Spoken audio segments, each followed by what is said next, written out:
क्या देखेंगे? अध्याय 5। और अभी हम क्या देख रहे हैं? कृषि विज्ञान एवं गणित के मूल तत्व, और है हमारी कक्षा 12वीं। और कक्षा 12वीं में हमने अभी 3 अध्याय तक देखे, प्रकाश देखे, चुंबकत्व देखे, यानी एग्रीकल्चर मेट्रोलॉजी। क्या देखे हैं?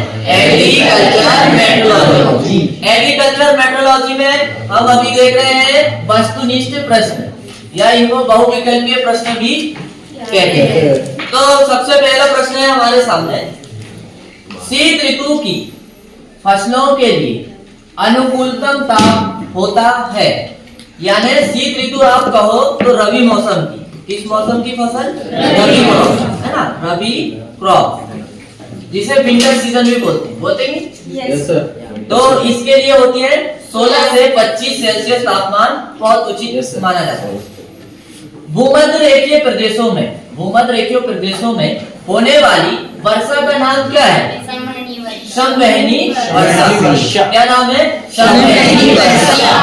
अब इसके बाद में हमारे सामने जो है तीसरा प्रश्न,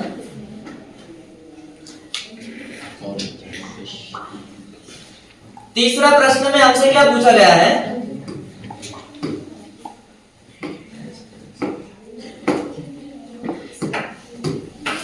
सूर्य से आने वाली पराबैंगनी किरणों का अवशोषण करने वाली परत है, कौन सी परत है? कौन सी परत है? पाले के लिए संवेदनशील फसलें कौन सी है? सरसों, सभी। अब ये आप समझ लीजिए कि संवेदनशील का मतलब क्या होता है? संवेदनशील का मतलब ये होता है, बात नहीं पीछे आवाज आ रही। संवेदनशील का मतलब ये होता है कि ऐसी फसलें हैं कि जो पाला को ज्यादा सहनशील नहीं कर सकती। थोड़ा यदि ज्यादा पाला पड़ जाए तो ये फसलों में नुकसान होने लगता है। ठीक है, संवेदनशील का मतलब ये होता है कि ये पाला से जो है प्रभावित होने वाली फसलें। फिर इसके बाद में क्या देखेंगे? वायुमंडल में उपस्थित आर्द्रता जल वाष्प की मात्रा को क्या कहते हैं?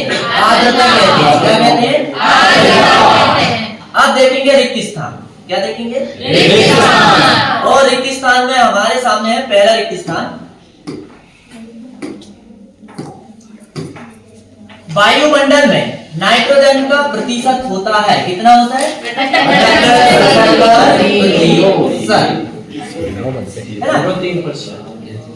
वायु की आर्द्रता मापने के लिए कौन सा यंत्र है? आर्द्रता मापी।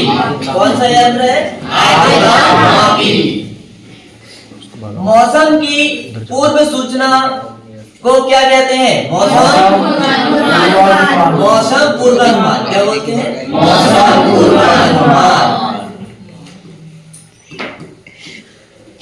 मौसम पूर्वानुमान की संज्ञा दी जाती है। और ये मौसम पूर्वानुमान कौन देता है? IMD। कौन देता है? IMD मतलब इंडियन मेट्रोलॉजी और डिपार्टमेंट, है ना। और इसका पहला जो इसका हेडक्वार्टर था वो क्या था? कोलकाता। और इसकी स्थापना हुई थी, स्थापना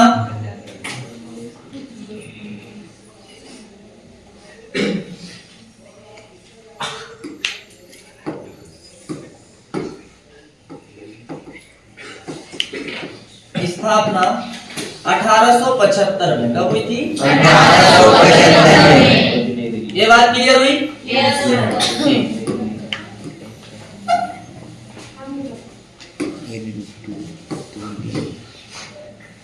पाला, ओस, कोहरा, वो कुहासा, कोहरा, बादल आदि खाली स्थान के स्वरूप है। इसके संघनन के क्या है? ये स्वरूप है। जब बहुत दिनों तक एक सा मौसम रहता है तो उसे क्या कहते हैं? ऋतु कहते हैं। उसे क्या कहते हैं? ऋतु। उसे ऋतु की संज्ञा दी जाती है। लेकिन जलवायु किसे कहते हैं? बहुत साल तक यदि किसी क्षेत्र में एक सा ही मौसम रहे तो उसे हम जलवायु की संज्ञा कह देते हैं। लेकिन यहाँ पर क्या पूछा गया था कि जब बहुत दिनों तक एक सा मौसम रहता है, बहुत दिनों तक मतलब या तो बरसात के सीजन में कहो या 2-4-5 महीने तक, तो ऐसी स्थिति को हम ऋतु कहते हैं। क्या कहते हैं? वायुमंडल में जलवाष्प की उपस्थिति, वायुमंडल में जलवाष्प की उपस्थिति खाली स्थान कहलाती है। क्या आर्द्रता कहलाती है। क्या कहलाती है? आर्द्रता की संज्ञा दी जाती है। ठीक है, अब ये हमारे सतसत,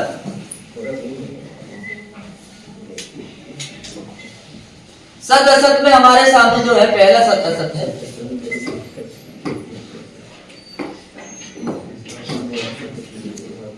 वायुमंडल में ऑक्सीजन की मात्रा 20.99 यानी 20.99% होती है। बिल्कुल सही। और आप इसको सीधे लिख सकते हो 21%। कितना लिख सकते हो? 21%। घने जंगल वाले प्रदेशों में वर्षा अधिक होती है। सर्दी के मौसम में गर्मी की अपेक्षा वायुमंडल दाब कम होता है ना, उससे ऋतु का कोई संबंध नहीं होता है दाब का। नॉर्ड इकाई में वायु वेग को मापा जाता है। बिल्कुल सही।